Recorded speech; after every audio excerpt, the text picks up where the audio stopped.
Hello guys, welcome back to my channel. My name is Vishal Singh. Guys, आज की video में मैं आपको 4 ऐसे स्ट्रक्चर बताने वाला हूं जिससे आप अपनी इंग्लिश को इम्प्रूव कर सकते हैं। तो गाइज, अगर आप इन सारे स्ट्रक्चर को सीखना चाहते हैं तो वीडियो को लास्ट तक जरूर देखना ताकि आप इसको अच्छे से सीख सकें। चलिए गाइज, शुरू करते हैं। आज का हमारा पहला है अफोर्ड टू। अफोर्ड टू का मतलब क्या होता है गाइज? अफोर्ड टू का मतलब होता है कि कुछ करने की जोखिम उठाना, या अगर आप कुछ करने के योग्य हैं, be able to do something. अगर आप कुछ कर सकते हैं या कुछ करने की जोखिम उठा सकते हैं तो वहां पे आप अफोर्ड टू, उसके बाद वर्ब की फर्स्ट फॉर्म आपको यूज करना है। जैसे मैं सिंपल सेंटेंस बनाता हूं कि मैं इंतजार नहीं कर सकता। मैं कैसे बोलूंगा? I cannot afford to wait. यानी कि मैं इंतजार नहीं कर सकता, मतलब हिंदी में यही होगा। I cannot afford to wait, यानी कि मैं वेट करने का जोखिम नहीं उठा सकता। क्या पता अगर मैं जोखिम उठाऊं तो मैं फ्लाइट मिस कर दूं। फिर आगे आप यहाँ पे यूज कर सकते हो, जैसे कि I cannot afford to wait और I will miss the flight. इसका क्या मतलब होगा कि अगर मैं इंतजार करने का जोखिम उठाया तो मैं फ्लाइट मिस कर दूंगा। I cannot afford to wait, मैं इंतजार नहीं कर सकता, जोखिम उठा नहीं सकता इंतजार करने की, नहीं तो आई विल मिस द फ्लाइट, मैं फ्लाइट मिस कर दूंगा। यानी कि आपको पता है अगर आप कोई चीज करने की जोखिम उठा रहे हो तो इसका मतलब है कि उसका जो रिजल्ट होगा कुछ ना कुछ गड़बड़ होने वाला है। इस तरीके से मैं बोलूं कि आप इसको गाइज किसी के भी साथ यूज कर सकते हो, कोई भी टेंस में यूज कर सकते हो। सब्जेक्ट, उसके बाद आपका कुछ जो भी आप हेल्पिंग वर्ब यूज कर रहे हो या ऑक्सिलरी वर्ब यूज कर रहे हो, उसके बाद वर्ब की अफोर्ड टू यूज करोगे, फिर वर्ब की फर्स्ट फॉर्म यूज करोगे। जैसे मैं बोलूं कि I don't afford I don't afford two by new car. यानी कि मैं नए कार को खरीदने की जोखिम नहीं उठाता हूँ। इसका क्या मतलब? मैं हमेशा पुराने कार खरीदता हूँ, नए कार खरीदने की जोखिम नहीं उठाता हूँ यार, मैं दूर ही रहता हूँ। आप बोल सकते हो कि I cannot afford to talk to her. यानी कि मैं उससे बात करने की जोखिम नहीं उठा सकता। मुझे पता है अगर मैं उससे बात करूंगा वो कुछ गलत बोलेगी और मुझे बर्दाश्त नहीं होगा या मेरी बेइज्जती मार देगी। तो I cannot afford to talk to her, मैं उससे बात करने की जोखिम नहीं उठा सकता। या तो आप ये बोलो या आप ऐसे सिंपल बोलो कि मैं उससे बात नहीं कर सकता, मैं उससे बात नहीं करूंगा। हिंदी में आप कुछ भी सोचो, हिंदी में तो अंग्रेज हिंदी में सोचते नहीं है, तो हिंदी सोचने का कोई मतलब ही नहीं है। आप इंग्लिश में ऐसे बोल सकते हो कि I cannot afford to talk to her, यानी कि मैं उससे बात करने की जोखिम नहीं उठा सकता, मैं उससे बात नहीं कर सकता। इस तरीके से ना।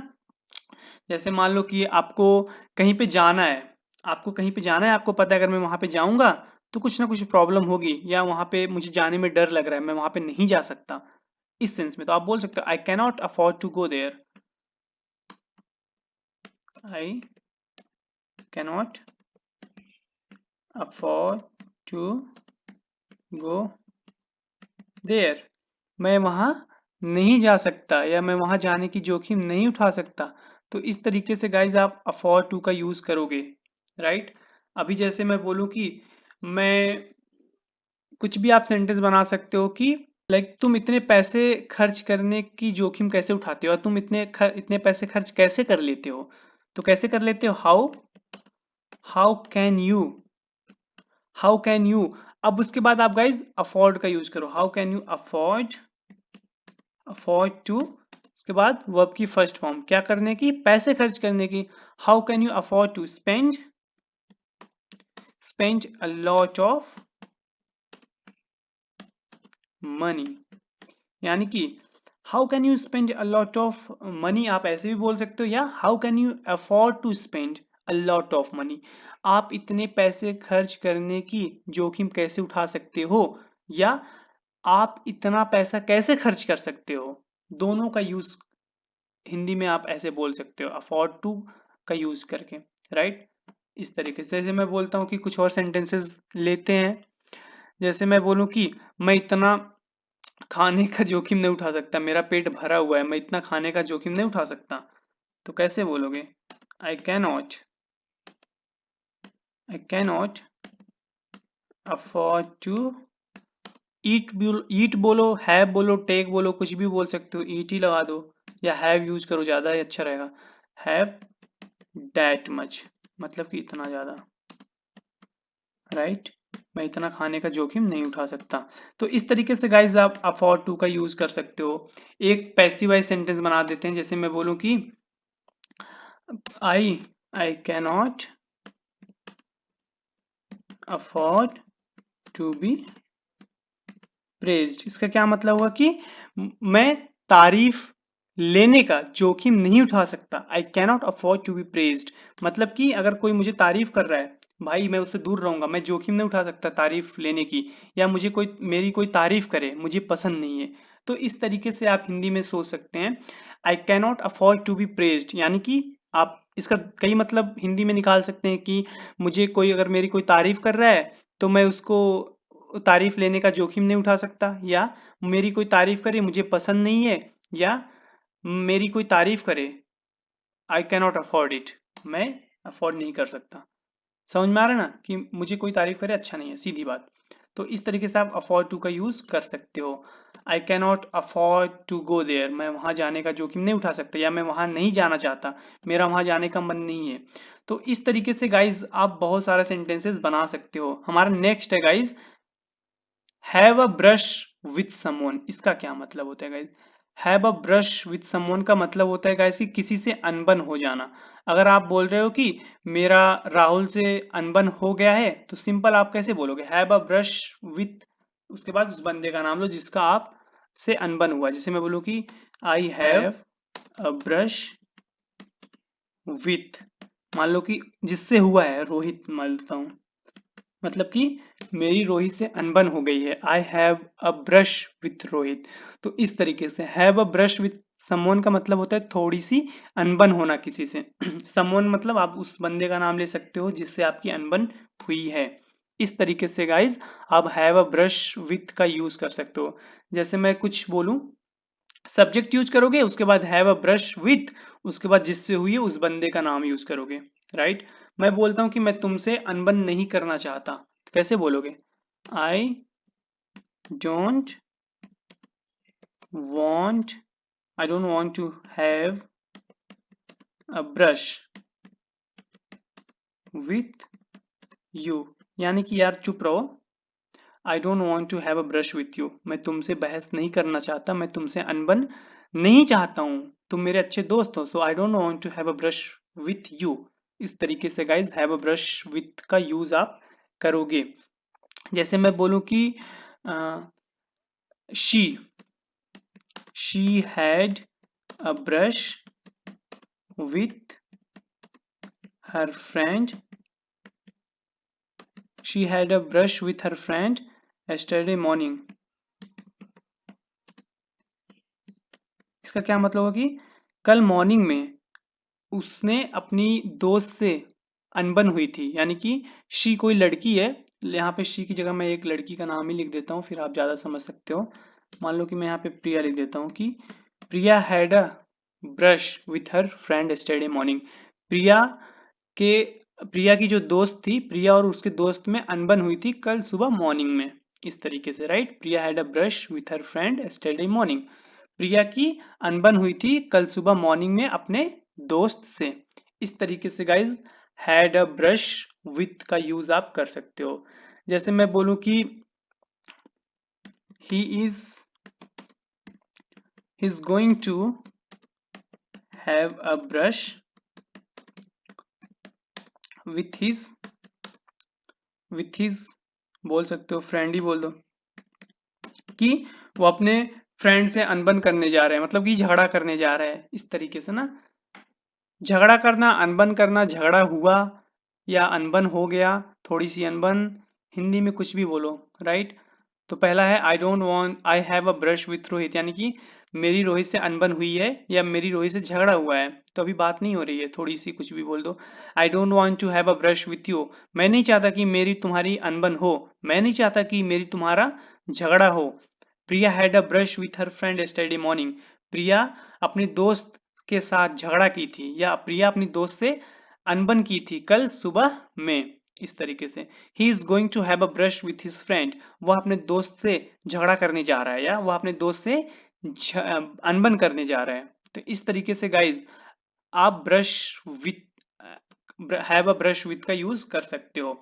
हमारा अगला स्ट्रक्चर है गाइज अंडर वंस नोज। इसका क्या मतलब होता है? इसका मतलब होता है आंखों के सामने से, यानी कि अगर आपके आंखों के सामने से कुछ हो जाता है, आपको खबर भी नहीं लगती है, आपको पता भी नहीं चलता है वो काम कैसे हो गया, बट आप वहां पे थे, तो वहां पे आप अंडर वंस नोज का यूज करोगे।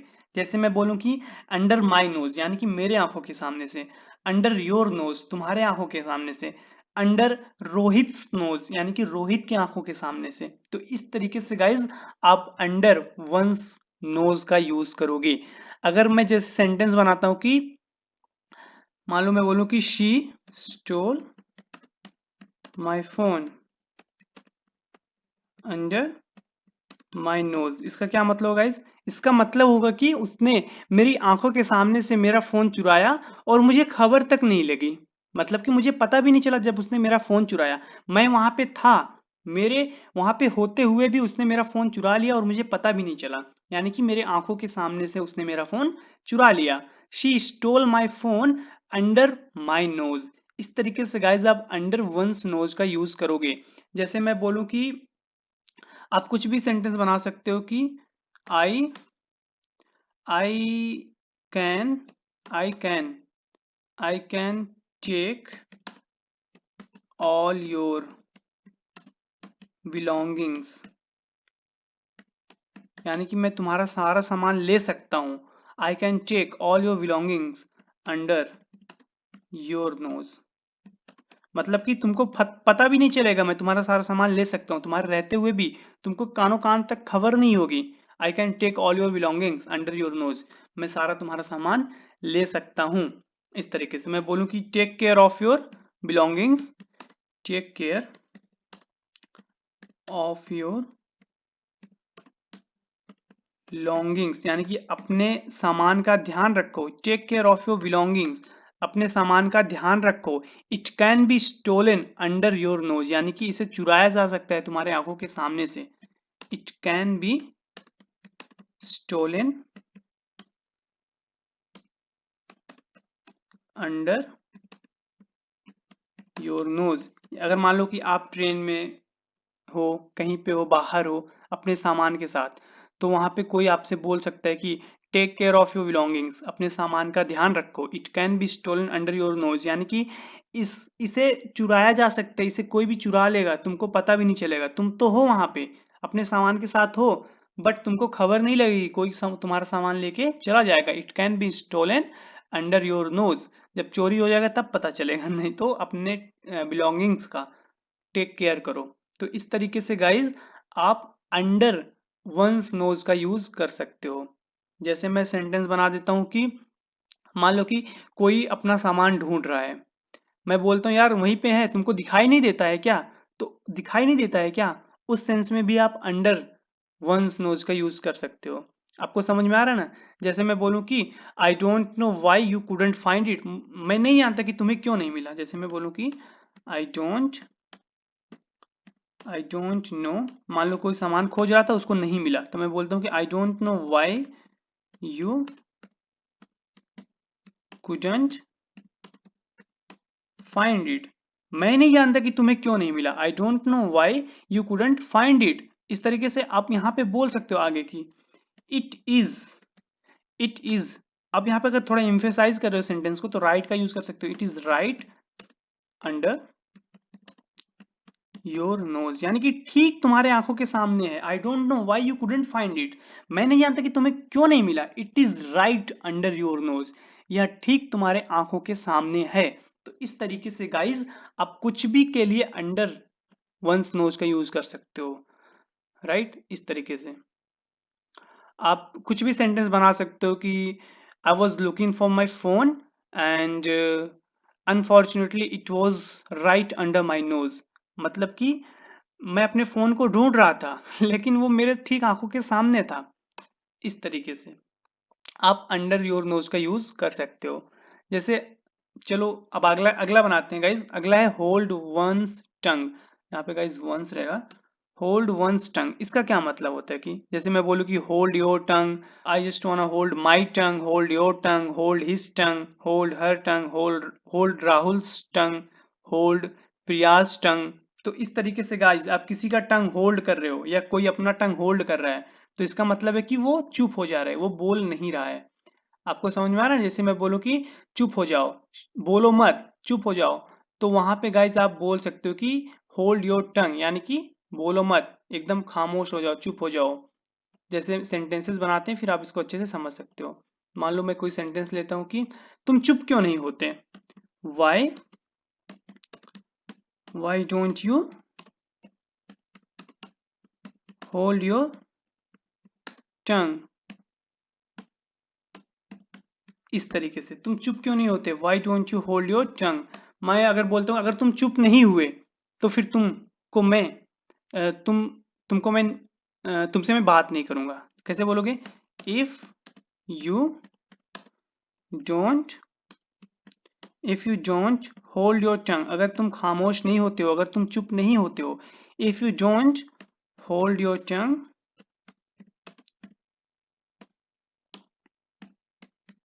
If you don't hold your tongue, उसके बाद आप क्या नहीं करोगे, I will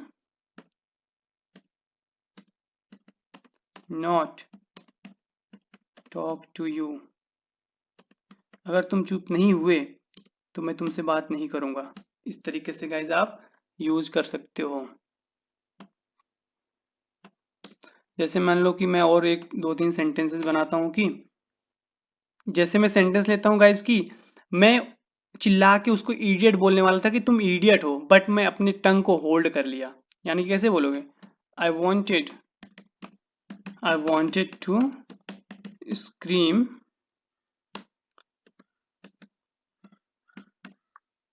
you are an idiot. मैं चिल्ला के बोलना चाहता था कि तुम क्या हो, एक इडियट हो, बट अब आप बोल सकते हो कि मैंने अपने टंग को रोक लिया, मैं चुप हो गया। आई होल्ड का सेकेंड फॉर्म क्या होता है गाइस, हेल्ड होता है। आई हेल्ड माई टंग। इस तरीके से कि मैं उसको चिल्ला के इडियट बोलना चाहता था कि I wanted to scream you are an idiot but I held my tongue. मैंने अपने को चुप कर लिया, मैं खामोश हो गया, मैं अपने जीभ को रोक लिया। आप कुछ भी बोलो कि मतलब मैं चुप हो गया, इस तरीके से, राइट, कि मैं उसको बोला नहीं। जैसे कि गाइस अगर आपको बोलना है कि चुप रहो, चुप रहो, तो कैसे बोल सकते, सिंपल बोलो कि होल्ड योर टंग, कि चुप रहो, ज्यादा मत बोलो, चुप रहो। मैं बोलूं कि अगर तुम चुप नहीं हुए तो फिर तुमको बाहर जाना पड़ेगा। तो कैसे बोल सकते हो, आप सेंटेंस बना सकते हो, अगर तुम चुप नहीं रहे तो तुमको बाहर जाना पड़ेगा। If you don't hold your tongue, अगर तुम चुप नहीं रहे, you will have to go outside, तुम्हें बाहर जाना होगा। If you don't hold your tongue you will have to go outside. तो इस तरीके से गाइज होल्ड वंस टंग का यूज आप कर सकते हो।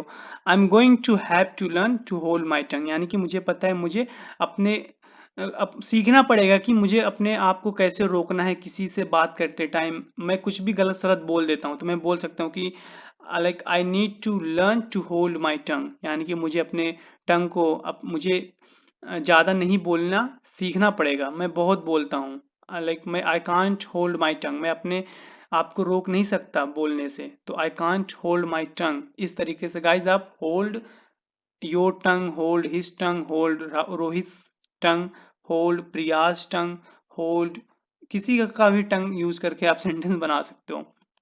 तो यही था गाइज आज की वीडियो में। अगर आपको वीडियो अच्छी लगी हो तो वीडियो को लाइक कीजिए, चैनल को सब्सक्राइब कीजिए। मैं आपसे अगली वीडियो मिलता हूँ। Till then take care, keep practising and thanks for watching.